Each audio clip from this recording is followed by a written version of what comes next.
Solo Vlog Challenge, hosted by Kabisnes.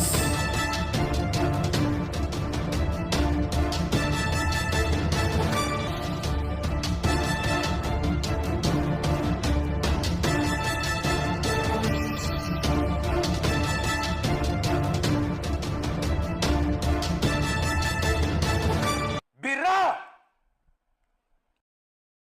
Mga kabisnes, baka samantalahin ko itong pagkakataon na to. Kung po pwede po sana, lalambing ako sa inyo. Supportahan niyo po yung Anime Reactors TV. Solid ka business po yan. Tapos ano po kasi siya, bedridden na po, mga kabisnes. So sa pamamagitan ng pagbablog, awa ng Diyos nga, na-monetize na siya. Nagkakaroon siya ng kaunting revenue. Kaya lang maliliit lang kasi yung views niya. Baka pwede po suportahan natin si Anime Reactors TV. Yan. Pero bedridden na po siya. Kaya mapapansin nyo yung at least na mukha niya, pinapakita niya. Cartoon character. Suportahan po natin yan, Anime Reactors TV.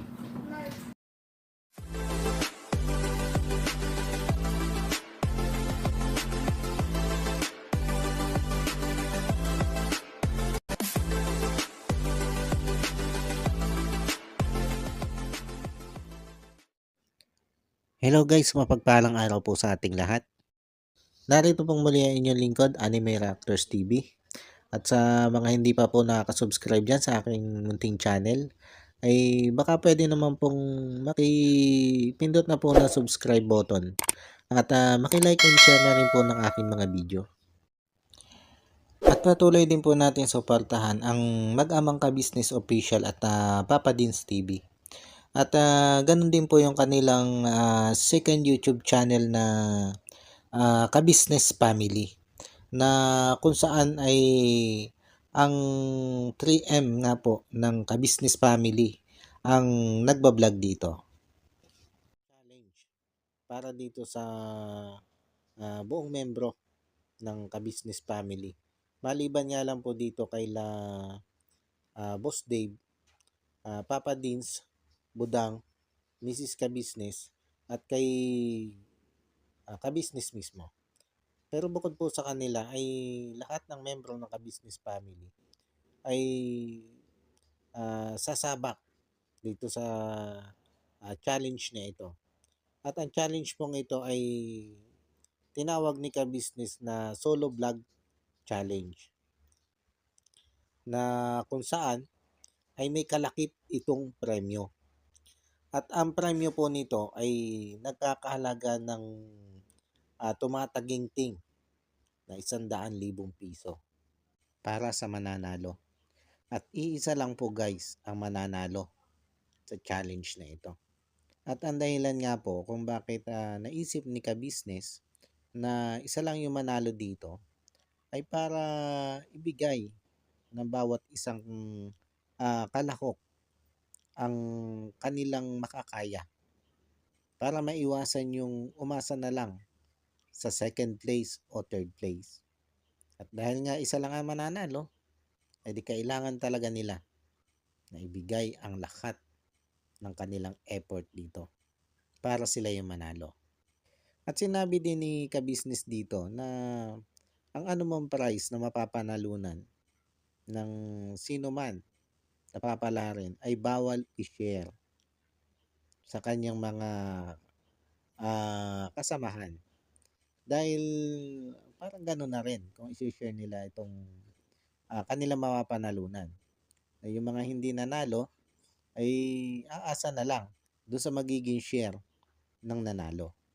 At maaaring isipin nga ng isang kalahok na ay di ko kailangan mag-effort dahil kahit hindi naman ako manalo ay bibigyan pa rin ako ng kaparte ng sino mang mananalo. At ang magiging horado nila ay ang membro ng Family Ka-Business na hindi kasama sa challenge na ito. Ito nga po sila Boss Dave, Papa Dins, Budang, Mrs. Ka-Business, at si Ka-Business. At ang pagbabatayan nga po nila para sa mananalo, 50% ng magiging points nila dito ay manggagaling do sa total of views. Pero syempre, hindi doon kukuhanin lahat. Hindi ang pagbabatayan ay yung views lang. Dahil alam naman nga natin na may mga baguhan at may mga matatagal na. Katulad nga nitong sila Kagwang Intoy at ito sila Kagwang Papaya at ito si Kagwang Bong. Ay alam naman natin na pag sa views at views din lang ay sigurado na sila yung may malalaking views dito. Kaya ang ginawa dito ni Ka-Business ay 50% lang yung manggagaling dun sa views. At yung 50% ay di sa iba pang makikita nila na maganda dito sa vlog. Halimbawa sa performance at doon sa naging pagsunod. Doon sa ginawa nga nilang assessment dito sa nangyaring solo vlog challenge nitong si Kagwang Intoy.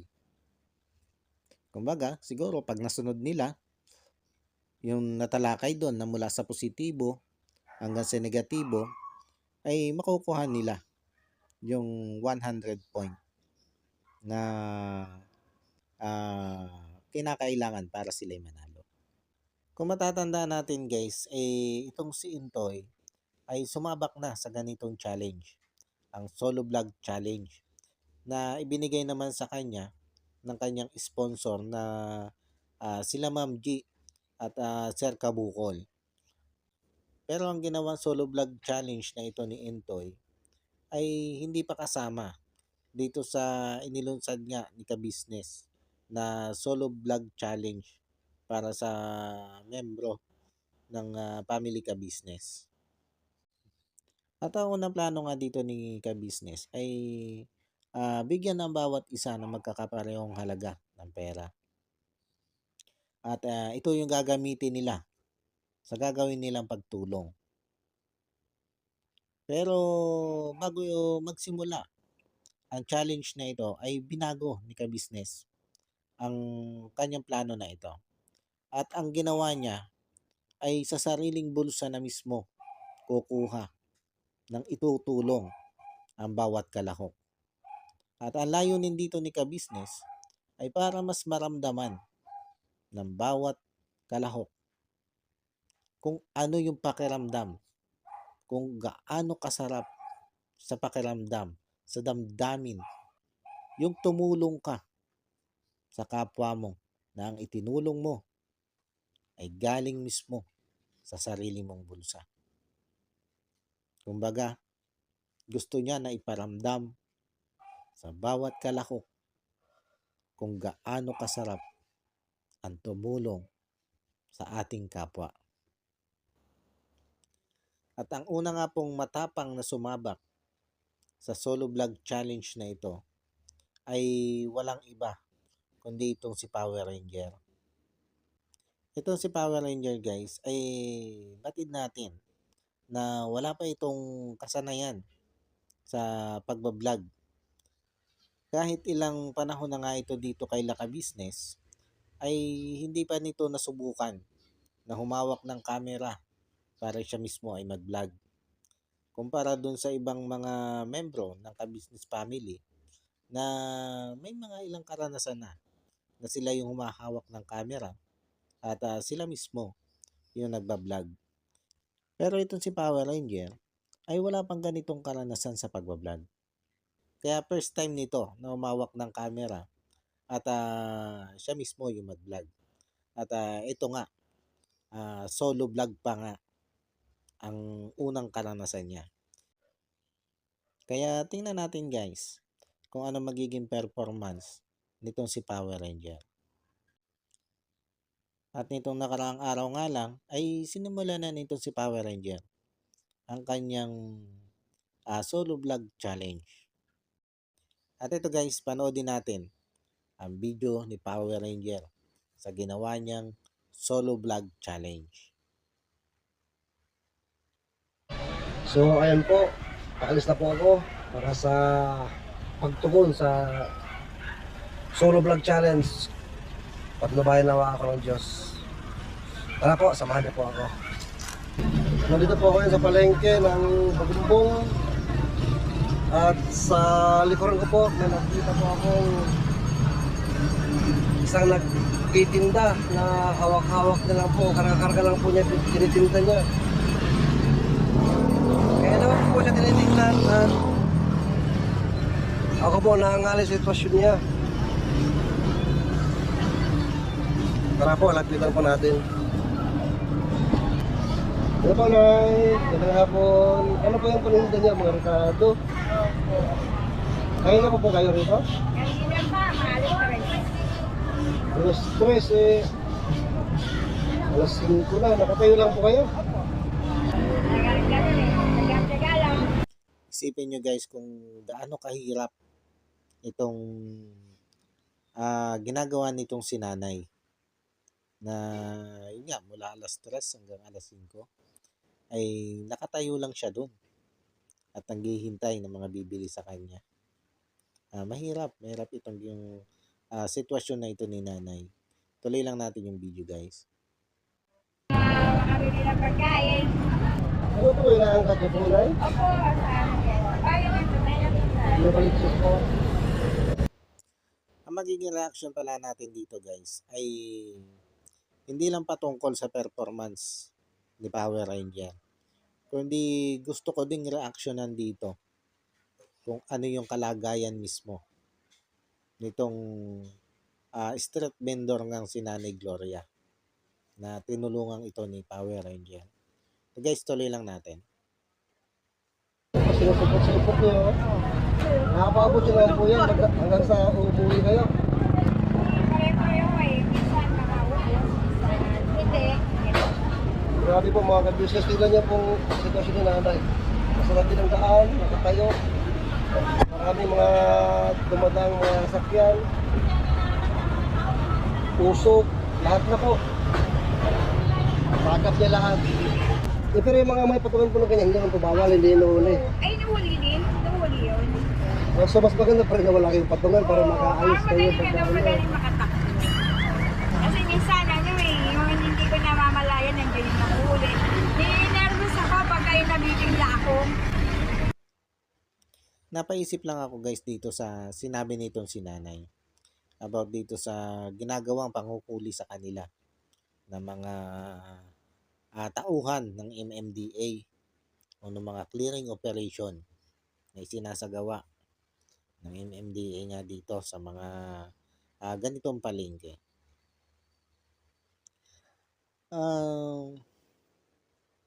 Ito kasing sila nanay ay tinatawag ng ating gobyerno na mga illegal vendors. Naisip ko lang guys, bakit sila tinawag na illegal vendors? Dahil lang ba dun sa wala silang pwesto? Sa ganito kasing kaliit na puhunan, katulad nitong kay nanay, hindi na kaya nito guys bumayad ng pwesto. Dahil nga sa maliit lang ang puhunan nitong sila nanay. At dahil maliit lang yung kanilang puhunan, ay maliit din lang yung kanilang kinikita. At kung babayad pa sila ng pwesto, ay magiging kahati pa yun doon sa kakarampot nilang kikitain na para sana ay sa pamilya na lang nila. Hindi naman sa kini-question ko ang batas na ipinatupad na ito ng gobyerno na sinasabi nga na mga katulad ni nanay ay mga illegal vendors.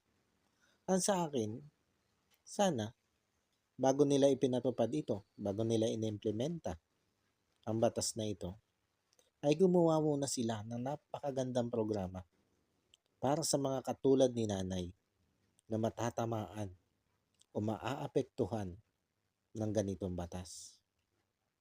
Dahil malinaw lang na sa kalagayan nitong si nanay ay hindi na nito kayang umupa ng pwesto para siya hindi matawag na illegal vendors. Sana naisip muna ng gobyerno ang mga ganitong sitwasyon bago nila ipinatupad ang batas na ito. Dahil paano naman ang katulad ni nanay na walang maibayad ng pwesto? Ibig bang sabihin, wala na silang karapatan na magnegosyo dahil wala nga silang pambayad ng pwesto? Parang unfair naman yun sa mga katulad ni nanay na nagpipilit na maghanap buhay ng marangal sa ganitong pamamaraan.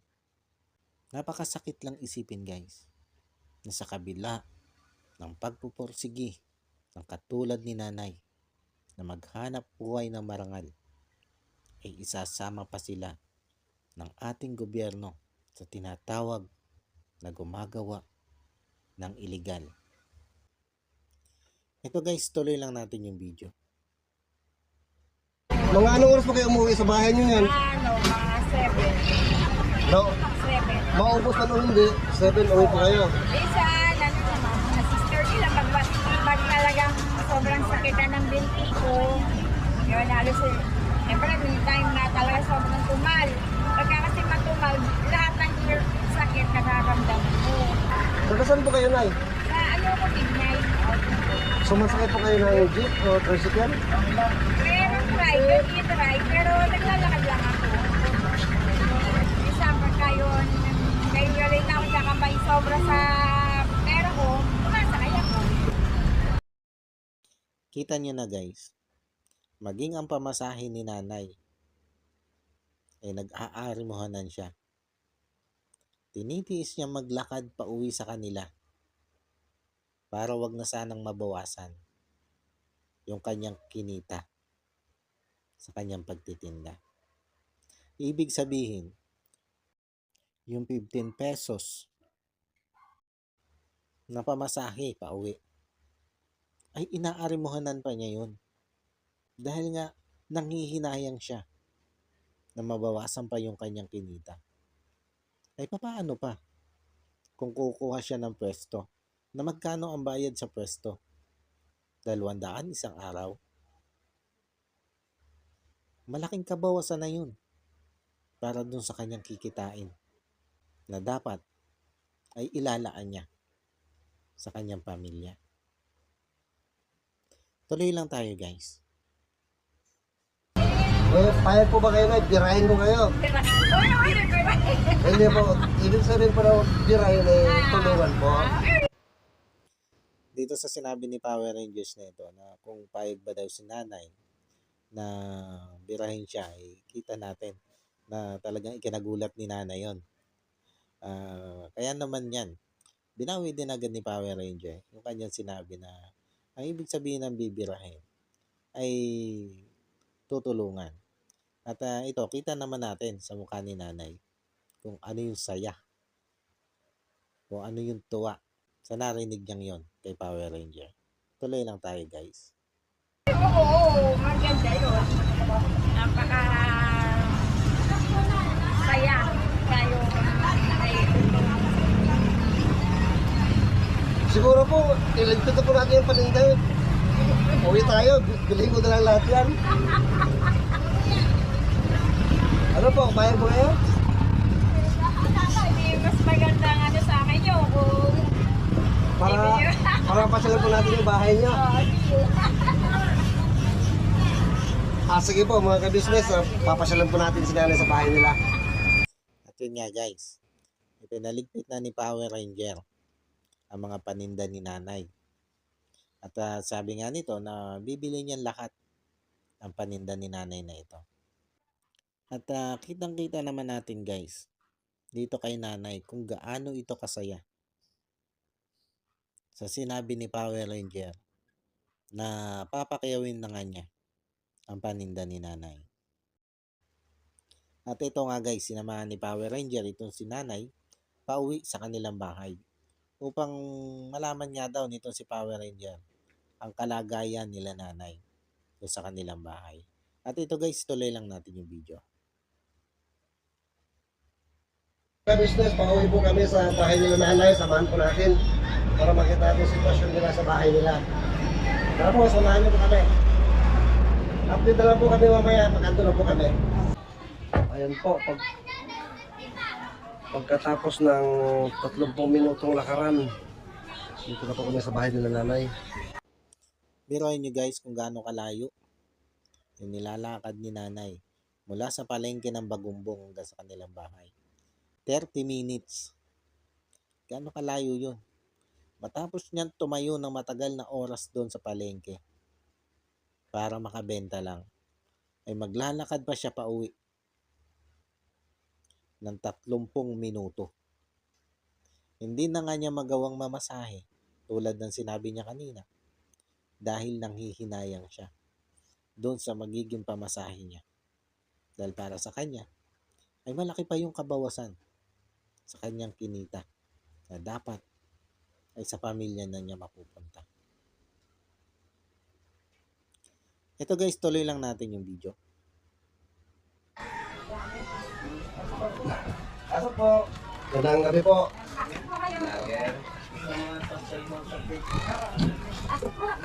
Salamat po. Pasok po. Salamat po. Magandang gabi po, Nay. Magandang gabi po. Nakakatawa naman nito si Power Ranger. At nakita nyo naman na pagkapasok niya ay talagang nag-bless siya dito sa dalawang senior citizen na kanya nakita dito sa loob ng bahay. At nakita din natin kung ano yung tuwa nitong dalawang senior doon sa ginawa niyang pagbe-bless. Sabi nga nung nanay ay aba nagmano pa. At ang mga ganito talang gawi ay talagang kinatutuwa ng mga katulad nila nanay na senior citizen na. Itong dalawang senior citizen na ito guys ay mga magulang. Ito si Nanay Gloria na ito ngang gulay vendors na tinulungan nito si Power Ranger. Ito guys, ituloy natin yung video. Ayan po mga ka-business, dito na po kami sa bahay nila nanay. Ano po ba rin? Gloria po. Gloria Gloria po. Tolentino. Tolentino, nakalimutan ng po. Sorry po. At kayo po, Nay, ano pangalan niya?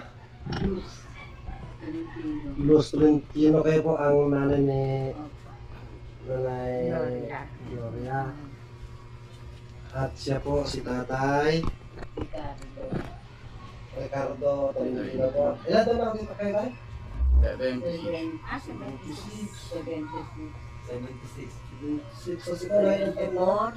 Oh? 74. Isip. Kaya lang nakatira po rito? Napansin ko po kasi kanina mga ka-business sa palengke, usually po kasi sa mga nagtitinda, may mga patungan talaga. Siya wala po. At kaya po, ano pangalan niya? Reynaldo po. Reynaldo Tolentino. Apo po. Kasi nanay niya po si ate. Apo, si nanay. Napansin ko po kasi kanina, ako na nga rin sa katigin sa kanya. Isipin niyo yung tray. Nandun nakapatong lahat ng mga paninda niya, nakatayo lang sa tabi ng kalsada. Tsaka delikado po yun ha. Maraming sasakyan na nadaraan. Bakit po gano'n ang napili niyang trabaho? Wala po, hanap buhay. Yun lang po ang inaisip ko na mabilis pagkakitaan. Yun po kasi laging ginagamit sa pagkain, sa pagluluto. Kaya yun ang naisip ko na mas mura-mura pa. Ikaw po, Kuya Rinaldo, ano po trabaho niyo? Helper po dyan sa Greenbelt po.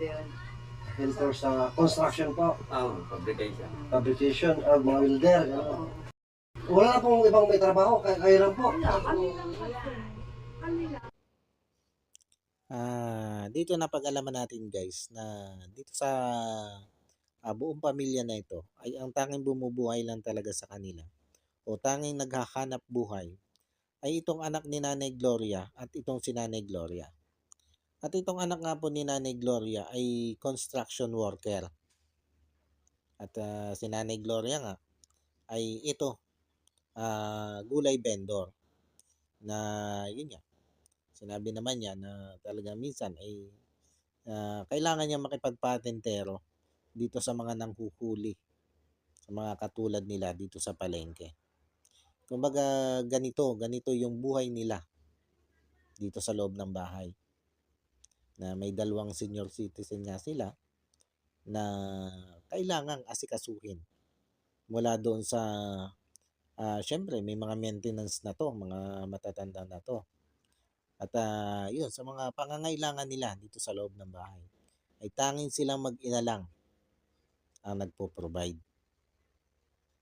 Kaya nakakaawa din ang sitwasyon nitong pamilyang ito. At para sa akin ay tama lang na ito yung tinulungan ni Power Ranger. Ito guys, tuloy natin yung video. Ito lang po ang tumatagulog sa mga anak sa magulang ko. Siya lang. Ito po mga maintenance nila. Sa nanay ko po, magpapa-opera, hindi po ma-operahan kasi pamasahe, wala po. Sa katarata, sa mata. Oo po, oo nga po pala, tingnan niya po mga kabisang mata ni nanay. Amangga nga. Hindi na po makakita. Katarata. Yung isang mata niya na anuhan, yung isa, di pa na nagawa ng paraan kasi wala pa Eh si tatay po, kumusta naman ang kalusugan niya tay? Ha? Kumusta naman ang kalusugan ninyo? Marami ako nararamdaman, kanya lang hindi ko na iniintindi dahil wala rin. Wala rin kasi kaya. Wala rin kaya, kamukha to, sa likod ko, masakit to. Hindi siya mapacheck up. Nung ano nga, halos isang linggo rin na lagi nakaiga.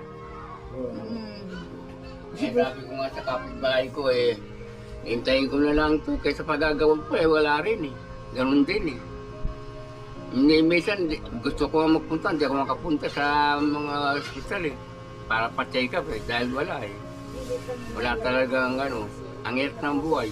Wala kami nga na buhay. Inaasa lang namin yung kita niya. Yun yung masaklap dito guys sa mga kababayan natin na talagang sobrang hikahos sa buhay.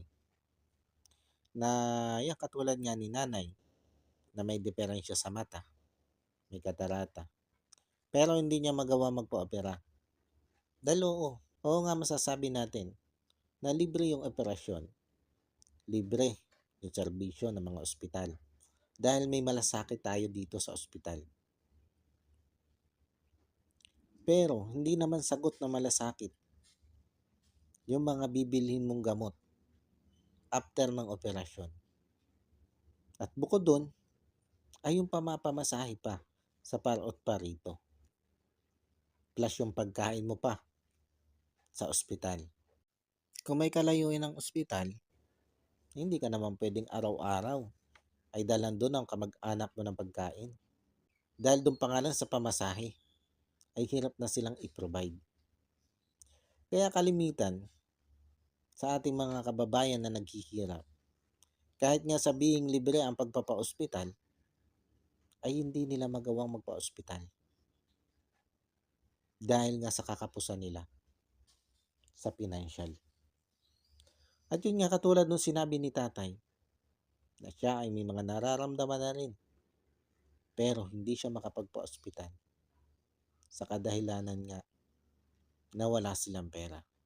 Dahil hindi lang naman talaga ang pambayad sa ospital ang iyong problemahin pag ikay pumunta dito.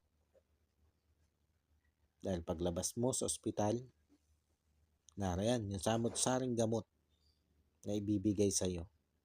Na kung ikaw isang senior citizen, magkano lang naman ang discount sa bibilhin mong gamot? 20%. Pero yung 60% doon ay babayaran mo. At ang kalimitan namang gamot ay napakamamahal. Kaya paano mo ito bibilihin?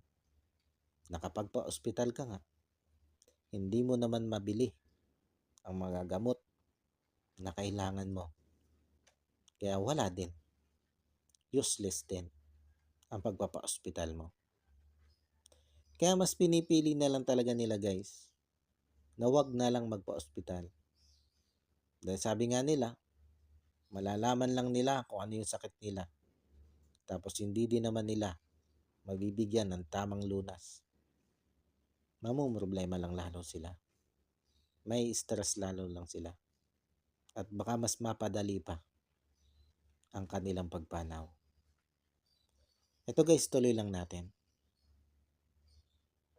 Ate Glo, Nanay Glo, kung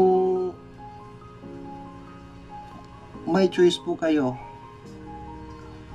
na magkaroon ng mas maayos na pagkakakitaan, Mas maganda po. Mas makakatulong po sa amin. Kaya kasi may edad na rin ako. Totoo lang, hindi na ako makatagal na nakatayo. Lagi yun, yung pa ako. Nag-ano na yan, minsan yan. Kahit gusto ko pa magtinda, dahil may tao pa. Kaya lang minsan, umaayaw na yung binti ko, yung pa ako. Ayun, nagliligpit na ako. Meron lang ako may pambili ng pagkain. Okay na. so ayun nga, Ganito yung sakripisyo na dinaranas ng isang katulad ni Nanay Gloria sa araw-araw nilang buhay. Sobrang nakakaawa guys. Sobrang nakakaawa ang kanilang kalagayan. Isipin natin guys kung gaanong sakripisyo ang pinagdadaanan nitong si Nanay Gloria. Sabi nga niya, kung may iba lang siya na pagkakakitaan, edi mas maganda. Dahil napapagod na nga siya. At may edad na rin siya. At para sa kanya, ay malaking hirap na ang kanyang tinitiis sa ganitong hanap buhay. Ituloy lang natin guys. Nanay Glo, no, may papabot pa akong kunting tulong po. Sana makatulong sa inyo para makabili man lang ng anong kailangan ni nanay. Ano po? Pagdamutan niyo po. Pagtulong nyo sa mga Pagdamutan niyo po. ay naku, maski po ano. Ito po, Nanay Glo, tanggapin niyo po bilang 1, 2, Maraming salamat po. 3, 4, Bye. 5,000 po. Maraming salamat po. Itong 5,000 pesos na ito guys, ay tulad ng sinabi ko kanina, na ito ay galing sa sariling bulsa nito si Power Ranger. Dahil nga dun po sa pagbabago ng plano ni Ka-Business, na dapat ay sa kanya manggagaling yung itutulong ng bawat kalahok sa solo vlog challenge na ito, ay binago nga niya. Para ito, maramdaman ng bawat kalahok yung sarap ng pakiramdam ng ikay nakatulong sa pamamagitan ng sarili mong pera. Yung mismong nanggaling talaga sa iyo. Kumbaga dun mas mararamdaman ng bawat kalahok, ng bawat tumulong, kung ano ang totoong diwa ng pagtulong. Ito guys, tuloy natin. Halos, Ibig sabihin ba, nag-aano sila pero ano eh. Noon, di ba nag-vlog kayo? Nanonood lang ako noon. Akala ko hindi totoo. ganun. Oo, yun sinasabi ko sa inyo, Nay. Oo. Maraming pong salamat. Galing po yan sa Ka-Business Official po, Kuya Ka-Business Official po, tsaka Papa Dins TV. Sa kanila po tayo magpasalamat. Lalo unang-una po sa Panginoong Diyos. Maraming pong salamat sa Panginoon Diyos at Ka-Business Official ibibigay po. niyo po yung sa akin ng isang Ka-Business Official na Member po ng member ng Ka-Business Power Ranger po. Power Ranger. Tsaka Papa Dins TV po, Maraming pong Nasa salamat. TV rin ba kayo? sa YouTube po. Kitang-kita natin guys kung ano yung tuwa na naramdaman nitong si nanay sa halagang 5,000 na yon. Napakalaking tulong na yun para sa kanila.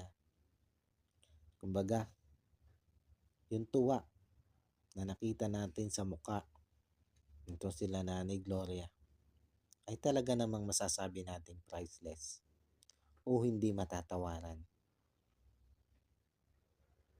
At sobra-sobra nga yung kanilang pagpapasalamat dito kay Power Ranger sa ibinigay na tulong sa kanya nito.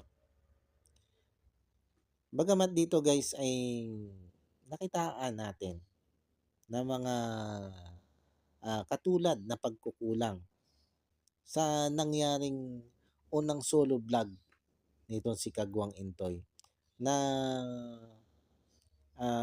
ginawan nga nila ng assessment nitong sila ka-business.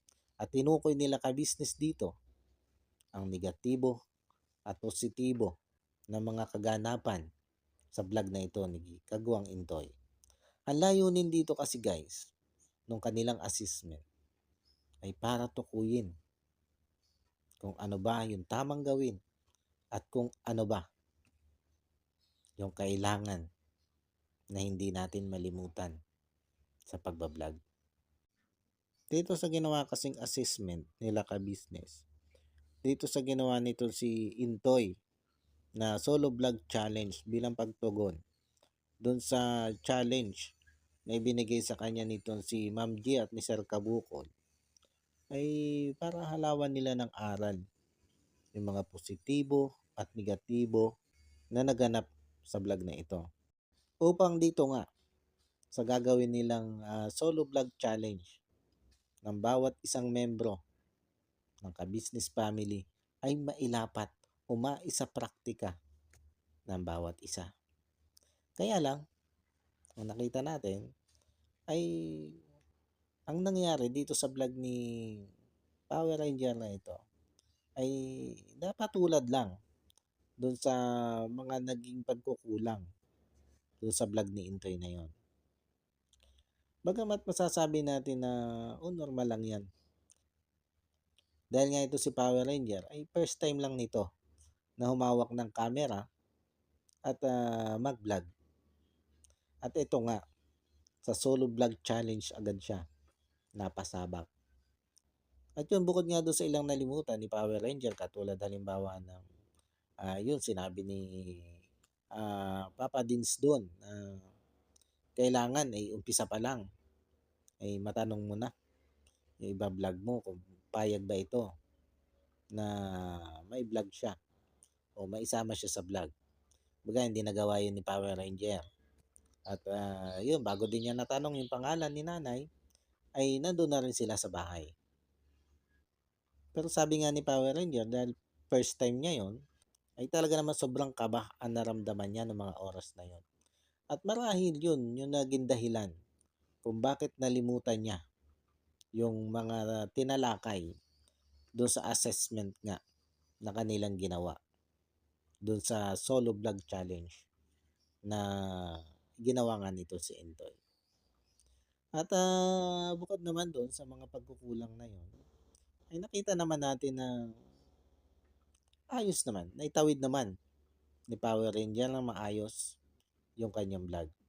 At nakuha niya yung tao na karapat dapat talaga niyang tulungan. At masasabi naman talaga natin na deserve nitong sila Nanay Gloria itong tulong na natanggap niya mula dito kay Power Ranger. Kaya congrats sa iyo, Power Ranger. At yun guys, sana po ay suportahan po natin ang inilunsad nga po ni ka-business na solo vlog challenge na ito. Sana po ay panoorin nating lahat ang magiging entry ng lahat ng kalahok dito. At yun guys, bago tayo magtapos ay gusto ko lang pong batiin ng happy first wedding anniversary itong sila Bay Papaya at ang asawa niya si Junjun. At ganun din itong sila Intoy at itong si Nika. Happy first wedding anniversary sa inyo. At gusto ko din pong i-shout out itong si Ma'am Nerissa ng New Jersey. Ma'am, shout out po sa inyo. At maraming salamat po sa wala niyo pong sawang pagsuporta At gusto ko din pong i-shoutout itong mga kasamahan kong reactors sa ka-business community. Ito sila PLC Vlog, Mamplers Channel, Taong Gala, Annalisa, Reality Vlog, at si Kalingap Turak. Shoutout po sa inyo. At suportahan po din natin sila. At sila po ay isa din sa mga magigiting na reactors ng Ka-Business Official at Papa Dins TV. At ganun din po sa mga patuloy na sumusuporta at nanonood sa aking mga video. Maraming salamat po sa inyong lahat. At God bless po sa inyong lahat. Paano po? Hanggang dito na lang muna po yung aking reaction video. At muli po ay maraming thank you po sa patuloy na sumusuporta at nanonood ng aking mga video. At sa mga hindi pa nga po nakaka-subscribe dyan ay baka pwede naman po makipindot na ng subscribe button at makilike and share na rin po ng aking mga video. Muli po ay maraming salamat po and God bless po sa inyong lahat. Anime Reactors, shoutout po. Suportahan natin yan si Anime Reactors TV. Yan, pakisupport po natin. Siya po ay isang bidridden na mga ka-business. Check nyo po yung kanyang YouTube channel, Anime Reactors TV. Siya po siyang bidridden na, ayan, kahit paano nakakagawa-gawa siya ng mga reaction video patungkol sa ka-business official. Suportahan po natin para kahit paano magkaroon siya ng revenue. May magamit siya sa pambili-bili man lang ng gamot. Ano po mga kabis.